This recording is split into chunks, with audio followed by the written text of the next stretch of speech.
नमस्कार. आज आपण पाहणार आहोत भारतीय शेअर बाजारात 2 जुलै 2025 रोजी काय काय घडलं. आपल्याकडे रॉयटर्स, मनी कंट्रोल, लाईव्ह मिंट अशा अनेक ठिकाणाहून माहिती आहे. तर बाजारात आज नक्की काय झालं, कोणते सेक्टर्स जास्त चर्चेत होते आणि महत्त्वाच्या बातम्या काय होत्या, यावर आपण एक सविस्तर आढावा घेऊया. सुरुवात निर्देशांकांपासून करूया का? सेन्सेक्स आणि निफ्टी दोन्ही खाली आले ना आज? हो, दोन्ही लाल रंगात होते. सेन्सेक्स आला 83,409 वर, म्हणजे जवळजवळ 288 अंकांची घट झालीय. अच्छा, म्हणजे 0.34% खाली. बरोबर. आणि निफ्टी 50 पण खालीच. तो 25,453 वर बंद झाला, सुमारे 88 अंकांनी खाली आला. म्हणजे जवळपास 0.35% घट तिथेही. आणि मिड कॅप, स्मॉल कॅप? तिथेही थोडी नरमाई होती. एकूणच बाजारात सुरुवातीला थोडा विक्रीचा दबाव जाणवत होता. हा दबाव कशामुळे आला असं वाटतं? म्हणजे फायनान्शियल्स आणि रियालिटीमध्ये विक्री झाली असं ऐकलं. हो, अगदी बरोबर. या घसरणीमागे हे दोन सेक्टर्स मुख्य होते. याची कारणं दोन असू शकतात. एक तर अमेरिकेकडून जे संभाव्य टॅरिफ येऊ शकतं त्याची चिंता आहे बाजारात. म्हणजे आयातकरांची चिंता. हो, आणि दुसरं म्हणजे गेल्या काही दिवसांत बाजार बराच वर गेला होता. त्यामुळे गुंतवणूकदारांनी थोडा नफा काढून घेतला, म्हणजे प्रॉफिट बुकिंग केली. अच्छा, कोणते शेअर्स जास्त पडले मग या सेक्टर्समध्ये? श्रीराम फायनान्स आहे, HDFC लाईफ, इंडसइंड बँक हे शेअर्स साधारण 2 ते 3% खाली आले होते. बरं, म्हणजे फायनान्स रियालिटी खाली. पण ऐकलंय की मेटल स्टॉक्सनी चांगली कामगिरी केली.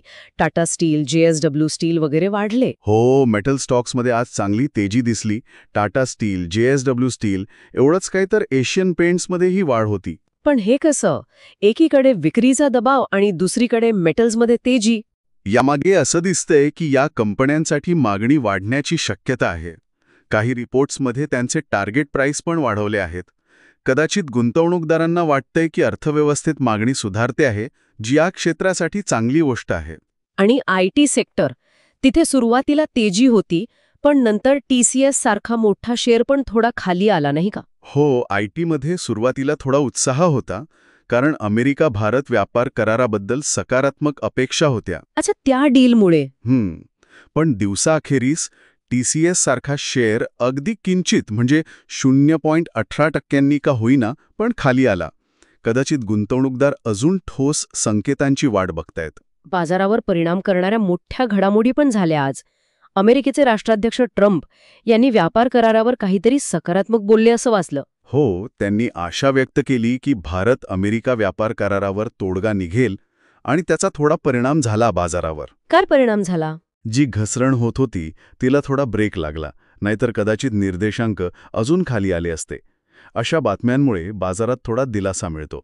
अजून एक नियामक बदल पण झालाय ना. सेबीने BSE NSE व्यवहारांसाठी सिंगल कॉन्ट्रॅक्ट नोट आणली आहे. हे काय आहे नक्की? हो, हा एक महत्त्वाचा आणि चांगला बदल आहे.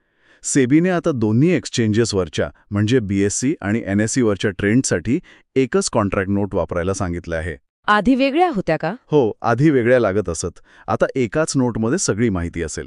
यामुळे गुंतवणूकदारांना आणि ब्रोकर्सना सोपं जाईल. कागदपत्रांचं काम कमी होईल आणि खर्चही थोडा वाचेल. आणि हो, आज तर एका मोठ्या IPOची खूपच चर्चा होती. HDB financial services. कशी झाली त्याची लिस्टिंग? एकदम दणक्यात झाली. HDB फायनान्शियलचा शेअर 835 रुपयांवर उघडला. जी इश्यू प्राइस होती त्याच्या जवळपास 13%. वा, म्हणजे चांगला प्रतिसाद मिळाला. हो, खूपच चांगला. हा या वर्षातला आत्तापर्यंतचा सगळ्यात मोठा IPO आहे. यावरून दिसतं की चांगल्या कंपनीच्या IPOसाठी बाजारात अजूनही उत्सुकता आहे. पण एकूण बाजाराची स्थिती म्हणजे मार्केट ब्रेथ ती कशी होती? वाढणारे शेअर्स जास्त होते की पडणारे? नाही, मार्केट ब्रेथ नकारात्मकच होती. म्हणजे वाढलेल्या शेअर्सपेक्षा सुमारे 1716, पडलेल्या शेअर्सची संख्या सुमारे 2125 बरीच जास्त होती. अच्छा, म्हणजे जरी मोठे निर्देशांक थोडे सावरले किंवा काही सेक्टर्स चालले, तरी एकूण बाजारात विक्रीचाच दबाव होता. अगदी बरोबर. आणि रुपया पण डॉलरच्या तुलनेत थोडा कमजोर झाला. 85.70च्या आसपास गेला. विश्लेषक काय म्हणतात या सगळ्यावर? त्यांचं म्हणणं असं आहे की जरी व्यापार करार झाला तरी बाजाराला खरी दिशा कंपन्यांच्या तिमाही निकालांमधूनच मिळेल. जोपर्यंत कंपन्यांची कमाई आणि नफा यात चांगली सुधारणा दिसत नाही, तोपर्यंत बाजारात मोठी आणि टिकाऊ तेजी येणं थोडं कठीण आहे. म्हणजे कराराचा उत्साह तात्पुरता असू शकतो? असू शकतो. मूळ आर्थिक कामगिरी सुधारणं जास्त महत्वाचे असं त्यांचं मत आहे. तर मग आजच्या बाजारातून आपण काय लक्षात ठेवायचं? फिनॅन्शियल्स आणि रियालिटीमध्ये दबाव होता, मेटल्सनी चांगली कामगिरी केली. हो, HDB IPO यशस्वी ठरला आणि अमेरिका-भारत व्यापार चर्चेकडे सगळ्यांचं लक्ष होतं. आत्ता पुढे काय महत्वाचं असेल? आता 9 जुलैची अमेरिकन टॅरिफची डेडलाईन जवळ येतेय, तिकडे लक्ष ठेवावं लागेल. त्याचा परिणाम बाजारावर नक्कीच दिसेल. आणि कंपन्यांचे निकाल पण सुरू होतील ना? बरोबर. दुसऱ्या तिमाहीचे निकाल यायला लागतील. विशेषतः बँक्स, ऑटो, IT यांचे निकाल महत्त्वाचे ठरतील. आणि अर्थातच जागतिक घडामोडी, अमेरिकेतील जॉब डेटा, फेडरल रिझर्व्हची भूमिका यावरही बाजाराची नजर राहील. जाता जाता एक विचार येतोय मनात.